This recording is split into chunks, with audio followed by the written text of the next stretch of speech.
Well, today's lesson will deal with steady chemistry.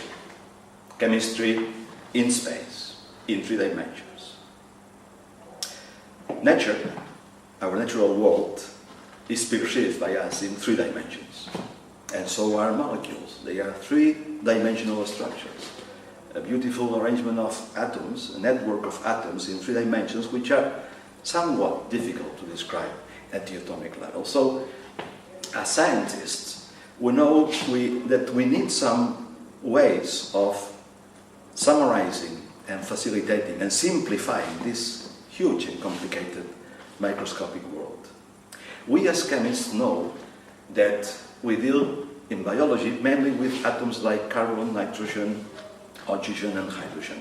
Let's take a closer look at the atom of carbon, the most important one in biomolecules. Carbon, as you may remember, has the following electronic structure. It is 1s2, 2s2 and 2p2, meaning that it has 4 electrons in the outer shell that hybridize in 4 sp3 orbitals, molecular orbitals, that are directed from the nucleus of the carbon atom to the vertices of a tetrahedron. Let's take a look at this. This is a structure of the carbon itself in a simple molecule, like methane, which is 1 atom of carbon and 4 atoms of hydrogen.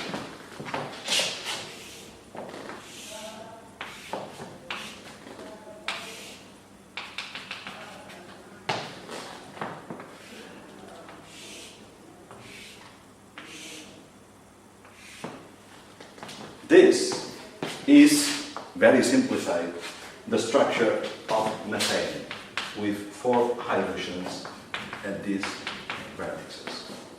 But this is not the clearer look at the structure of this simple molecule, because, as you may understand, if we have the nucleus inside this tetrahedron, it will send these 3 bonds towards us and send this other one to the back of the board. So let's complicate the picture a little bit.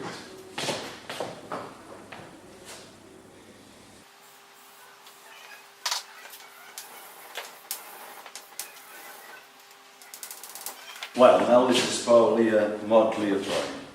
We see these 3 bonds pointing towards us and this other one pointing towards the back of the board. But this is a simple molecule, as simple as methane, as I told you before. Now let's take a look at a little bit more complicated biomolecule. For instance, an amino acid. An amino acid which is called alanine.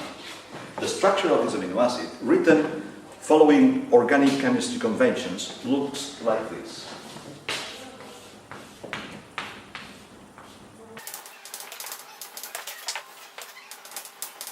From this convention, we know that the 2 horizontal bonds point towards us, and the 2 vertical ones point towards the back of the blackboard, because the carbon is always tetrahedral. So we can draw something like that. Here, coming towards, and here, going backwards. Okay. So now taking into account that we have 1 carbon nucleus here, another one here, and that both are tetrahedral, we'll try to write or to represent this structure onto this. If we did so, it will look like this. COO, the carboxylate, would go on this side. We would have the nitrogen atom linked to the carbon in this position. The hydrogen will remain here, and this will be the methyl group, H3C. That's it.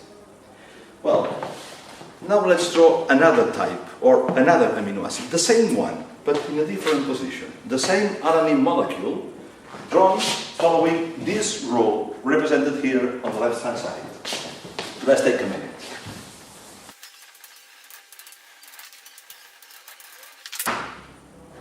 If you look at these 2 molecules, they are chemically exactly the same.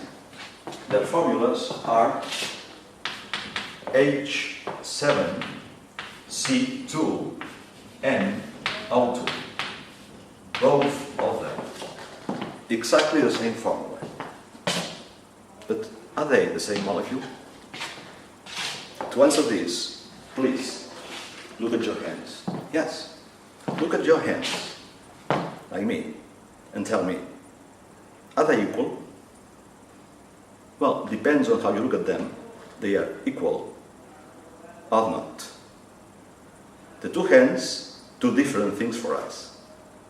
Not everybody is ambidextrous. So if you are right-handed or left-handed, you will be more skilled with this or this hand. They are not exactly the same. They are not the same at all, because they are not superimposable, but they are mirror images, one relative to the other, exactly as these two molecules here. This is what we call L-alanine, and this is what we call D-alanine. And L-alanine and D-alanine are different molecules, because to convert this into this, we have to break bonds and make new chemical bonds. We can not just simply rotate the molecule to obtain this one. If you mentally rotate this molecule, you will never obtain this second molecule. So there's a second term coming here, which is configuration. Configuration. That depends on this particular capacity of the carbon atom of being chiral.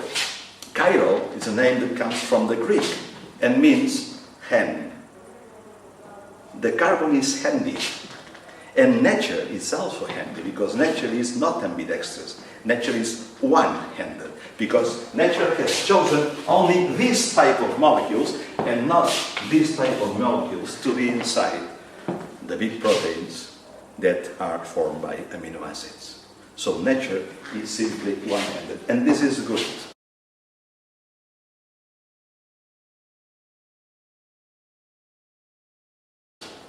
So these are the basics of stereochemistry. In the handouts I have provided you with, you will find other concepts and other names, like, for instance, conformation,